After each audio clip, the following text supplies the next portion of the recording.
Hello மக்களே, இன்றைக்கி left over பரோட்டாவில் சூப்பரான ஒரு ரெசிபி பார்க்கலாம் வாங்க.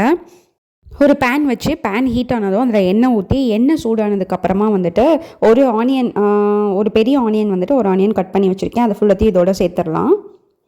அதுக்கப்புறமா வந்துட்டு நான் சிக்கன் வீட்டில் செஞ்சுருந்தோம், அதை வந்துட்டு குட்டி குட்டியாக கட் பண்ணி அதோட சேர்த்துருக்கேன். ஆனியன் வந்து ஃப்ரை ஆனதுக்கப்புறமா 2 முட்டை வந்து நான் உடச்சி ஊற்ற போகிறேன். ஏன்னா வந்துட்டு 2 பரோட்டா இதில் யூஸ் பண்ண போகிறேன். அதனால் 2 முட்டை வந்துட்டு உடச்சி ஊற்றிருக்கேன்.